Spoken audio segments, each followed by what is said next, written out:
Fa'ajaza mongko menangake zalika ing mengkono-mengkono mashu imamah sapa Ahmad ibni Hambal, Imam Ahmad ibni Hambal, wa Abu Sauri lan Abu Sauri, wal Qasim lan Imam Qasim ibni Salam wa jamaah lan jamaah.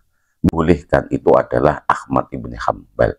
Ahmad ibni Hambal ini walaupun beliau itu berguru kepada Imam Syafi'i di dalam mengenai fikih, tetapi dalam hadis Imam Ahmad bin Hambal ini banyak hafalannya daripada Imam Syafi'i.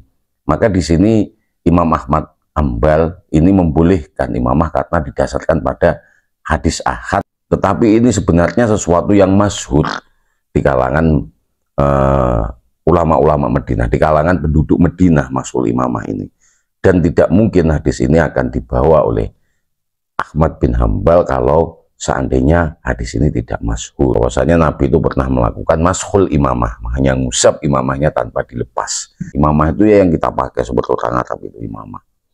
Imamah itu sehingga ketika kita sholat, ketika kita wudhu itu ribet kalau dilepas. Ketika kita bepergian itu tidak lepas, kita wudhu asalkan ketika memakai tadi kita dalam keadaan tohir, suci.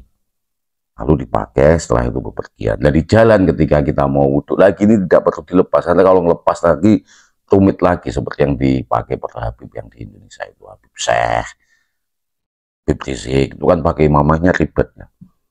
Terus kudus kumpul, itu maka tidak harus melepas itu, cukup diusap. Menurut Imam Ahmad bin Hambal boleh. Jadi ajaza fa ajaza menangake zalika ing mengkono-mengkono. Jadi membolehkan zalika ing mengkono-mengkono itu balik kepada mashul imamah. Sopo sing ngolehne Ahmad ibni Hambal, Imam Ahmad ibni Hambal.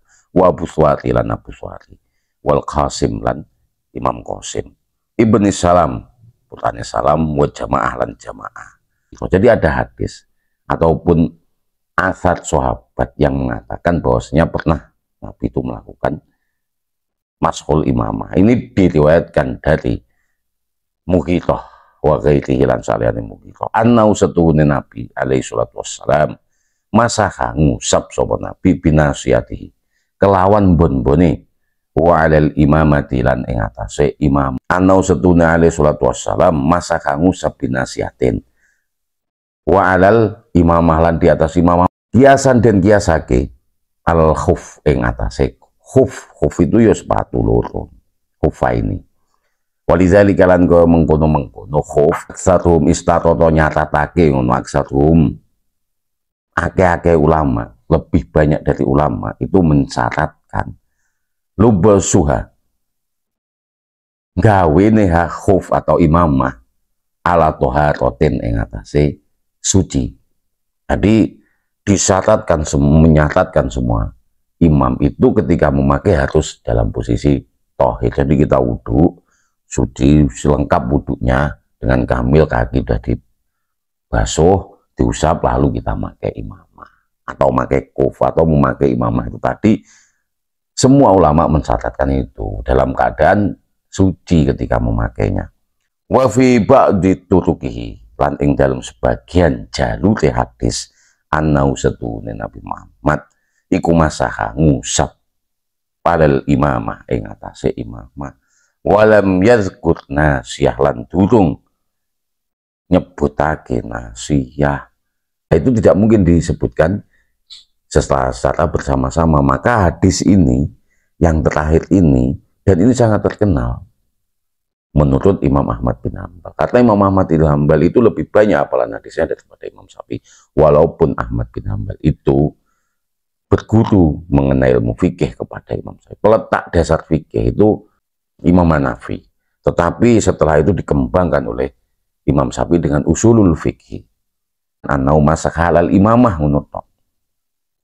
Berarti ketika halal imamah itu gantinya sebagai nasihat yang memang yang diwajibkan itu maskutok si umbon-umbon.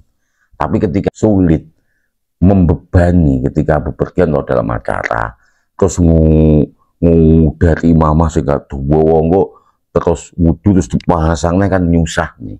Maka itu nggak apa-apa diusap imamahnya. Dan ini saya yakin masyhur karena di Madinah banyak dipakai. Banyak ketika yang saya tanya sing haji nih banyak yang nggak dicopot imamahnya. Tapi sekarang udah banyak yang ringkes imamahnya, tinggal nyopot seperti kupluk ini, dicopot ini. Kalau kupluk terus kita usap ini ya nggak bisa, wong ini dilepas enak, nggak menyusahkan. Tapi lo imamah kan menyusahkan. Nah, di zamannya Nabi itu seperti itu, ketika memakai imamah menyusahkan, diusap alal imamah sebagai ganti dari nasiah bon-bonnya atau maskur roksi itu tadi. Ini sebenarnya fikih itu. Mazhab itu memudahkan, nggak menyusahkan. Oh, yang tahu-tahu sekarang itu kembali ke Quran hadis, wah koyo-koyo iso memberikan, mengambil apa itu istimbat hukum dari sumber-sumber hukum yang telah ditentukan, yaitu Quran dan hadis. Mazhab ini memudahkan kita lah untuk melakukan ibadah takorub. Oh, jangan mentang-mentang terus kita mengenai ilmu alatnya aja tidak begitu menguasai. Ini saja, wallahu bisawab. Assalamualaikum warahmatullahi wabarakatuh.